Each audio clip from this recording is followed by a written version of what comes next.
Hello everyone, welcome to my channel, Mike the Tech Savvy.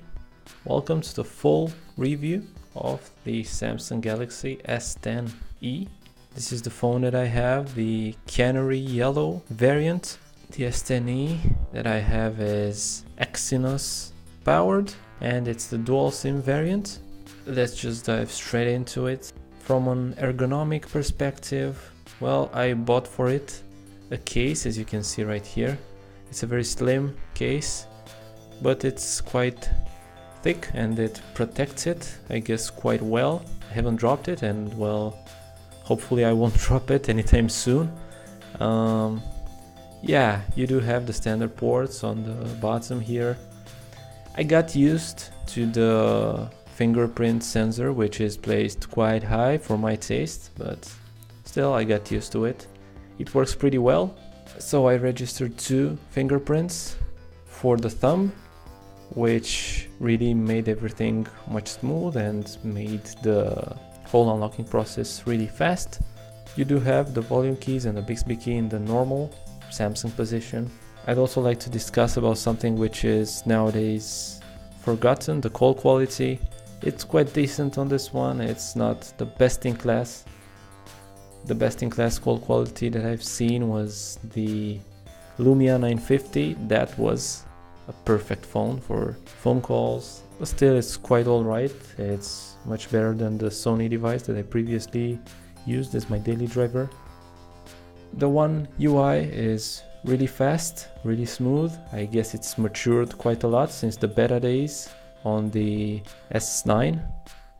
I used that, well, last year I guess, and right now it seems like the interface has matured and it's quite fast, quite streamlined, I might add. On the back you have the usual 12 megapixel dual pixel sensor and a ultra wide sensor along with the flash, and I guess here you have an ambient light detector. This is what it's so nice about this phone. It's one of the few, I guess the S9 has it as well, one of the few phones that have an ambient light detector on the back and on the front. The auto brightness is much more accurate than on a normal device. I really like the animation here when you turn down the brightness. It's quite nice. Let me just do a short size comparison with my previous daily driver, so the XZ1. You've also seen this in the unboxing video that I made. It's a little bit longer and, well, wider, but I think it's really worth it. The battery life though is not on par with this one. I will talk about this a bit more later. And I managed to dig off one of my old devices. So this is a Nokia N73, which was a flagship back in its day. I had this one during high school and it was, well, it was my pride. It was the best phone that you could buy at that time. I still like it right now. Yeah, so let's not dwell too much on this one. This is a size comparison, so just take a look. At that time, this one was, well, considered a normal device, maybe on the large side because it was, well, quite thick, but I mean, just look at it. I just had a phone call right now with this one and it seemed like I had nothing in hand. We really got used to these huge devices and I'm not really sure that it's all positive, so yeah. Let's just put both of these aside. If you'd like me to compare this one with other devices, just let me know. I have a whole bunch of devices laying around me, so just let me bring another device for a short size comparison. Okay, so this is the S5. They're quite similar in size. They're, well, identical, sort of. Just look on top, the bottom. Yeah, they're identical in size. In the thickness department, they're quite the same as well. Maybe the S10 is a bit more thick. So the size is basically the same as an S5, but the display is much larger, so it starts here on the S5 and it ends about here. So you do have, and you do notice, the lack of bezels. Let's now take a look at the camera department. So just bring one of my watches here. Boom. Okay. Yeah, you do have the normal mode, you do have a lightning fast autofocus speed. You do have the ultra wide mode, just take a look at it. It works really well. In settings, you have the normal stuff, so you have the scene optimizer, flaw detection, shot suggestions, which is kind of interesting. So you just try and take a shot and it will try and detect the scene and suggest you one angle or one exposure type for it. It will basically suggest you a position of, well, yeah, just take a look, best shot. And now, boom, here it is. And yeah, it's quite crisp. You can definitely see what's written down here. So the movement number, you can see the specks of dust on it. I'm quite satisfied by the main camera. The ultra wide isn't that impressive, but I guess it works okay if you have like landscapes or something like that. I think you can zoom in a bit more, but all of this is digital zoom, so I wouldn't really rely on it. Of course, if I would have had an S10 or an S10 Plus, I would have had an additional camera, which zoomed in a little bit more. You do have the live focus, the pro mode, where you can play with everything, with all the settings. Panorama, full mode. I won't go too much into details of each of those because they don't really interest me. Rear video size, so here you can film up to Ultra HD at 60 FPS, which is not bad at all, I guess. The front video size, now for the first time you can film in 4K with the front hole punch camera here. Advanced recording options, so you can shoot high efficiency video no matter what the resolution, which is really nice. The videos will save quite a lot of space. You do have 128 gigabytes of internal storage for this S10e, for example, but still it's quite nice that the videos will have the same quality and will save quite a lot of space. You can also choose the HDR10 Plus video, which optimizes the contrast and the color. You can also use gallery to convert these to standard dynamic range videos, which is, well, not bad at all. But as you can see, high efficiency video is disabled when you tick this box. Video stabilization, HDR, tracking autofocus, grid lines, camera modes, shooting methods, nothing really of interest here. In video, you do have this super steady mode, and as you can see right now I'm on the main camera, and when I click on super steady, boom, it switches to the other one. So I believe it somehow crops an image of the other sensor, and basically just be aware of the fact that if you click on super steady and you film with super steady, you will get a GoPro-like stabilization but without autofocus, which is quite important. Just look at it, it won't focus because this ultra-wide camera hasn't got autofocus. And now we can also see which ones are the cameras. So this one on the left is the main camera and this one is the ultra wide.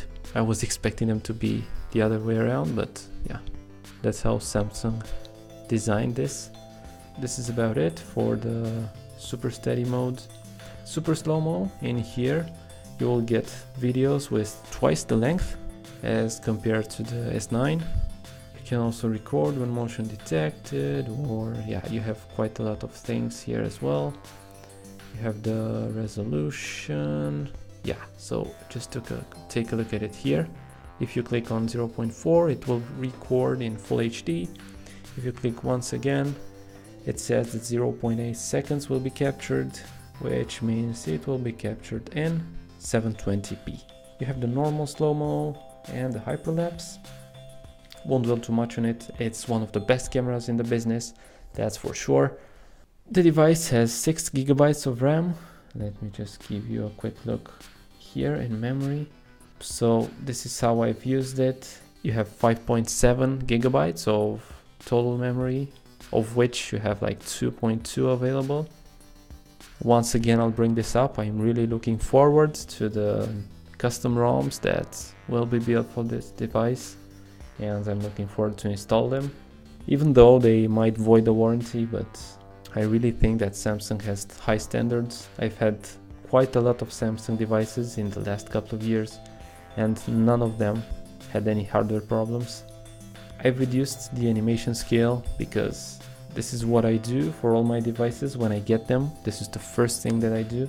We have the 1.1 One UI version and Android 9 with the February security patch level. This is all normal. In battery, yeah, you won't see the exact battery usage, but I can tell you that I've used it for a few days now, and I do use quite a lot of apps.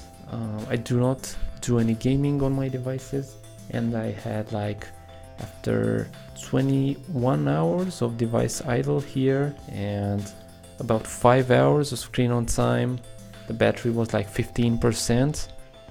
So it's quite decent. You may get, and you probably will get, a full day's battery life out of it, which is a good thing, but it's not even close to what the Exit 1 Compact could get.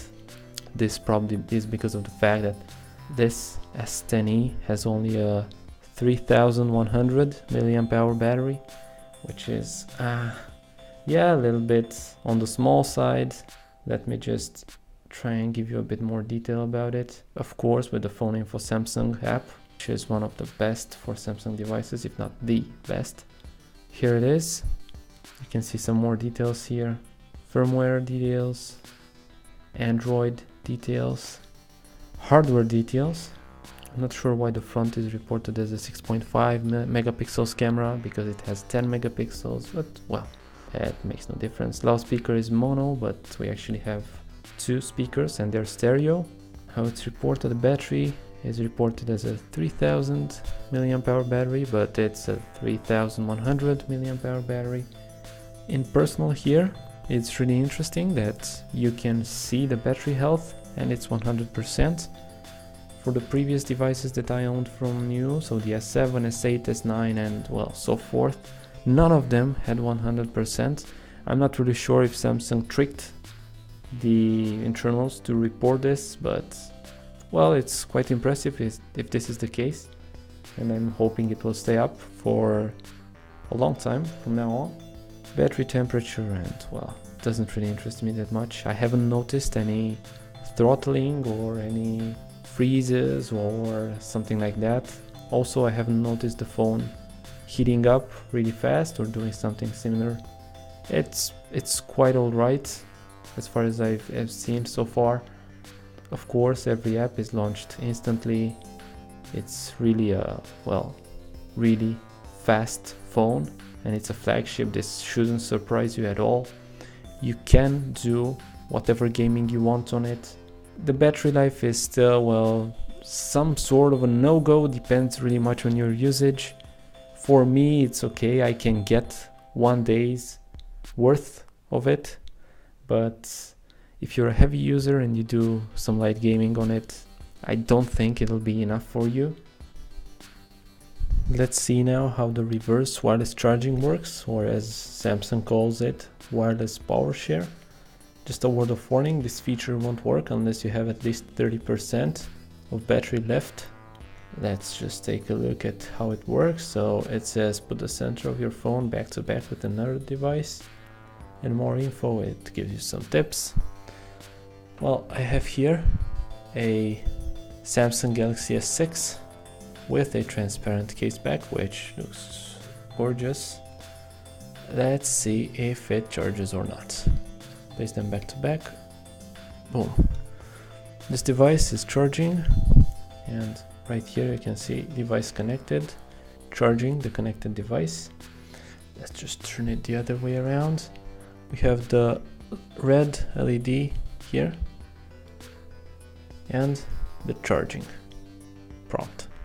So yeah, it works. I'm not really sure of the efficiency. I wouldn't count on it to charge my other devices unless you leave them overnight with the earbuds and such. But yeah, it's definitely not suitable to charge other mobile phones. Other than this, you don't really have anything left. So you do have the night mode, which is really nice. This is a feature of the One UI though, not of the S10 as a specific device. You have the always on display, NFC, well, the edge lighting, power mode, so you can extend your battery life. You can do some tweaks there. The blue light filter, which doesn't turn the screen as yellow as you would think.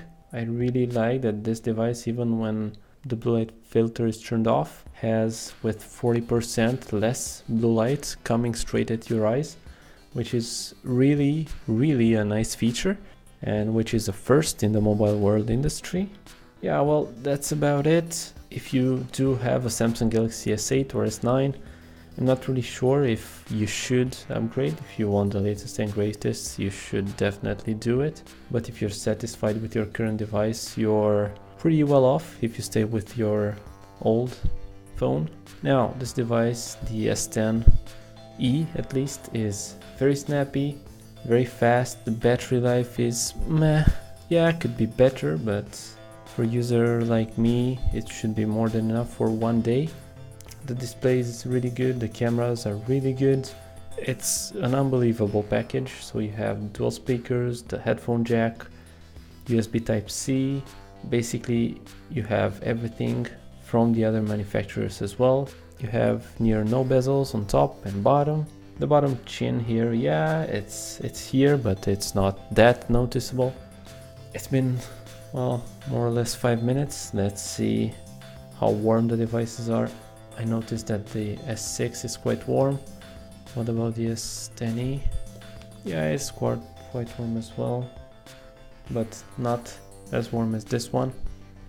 So yeah, as a last thing, I'll leave you with a short size comparison with the S6 as well. Quite similar in size, only that the S10 definitely is a lot thicker. This was a full review of the Samsung Galaxy S10e. If you have any more questions, feel free to leave them in the comment box below and I will answer them. Thank you so much for watching this video. I hope you've enjoyed it. Let me know if you have any suggestions for the next videos. If you liked this video, please do press the thumbs up button. If you'd like to see more similar videos in the future, also press the subscribe button, which will be displayed right here in the bottom left part. Once again, thank you so much. This was Mike the Tech Savvy. I wish you a great day. Bye.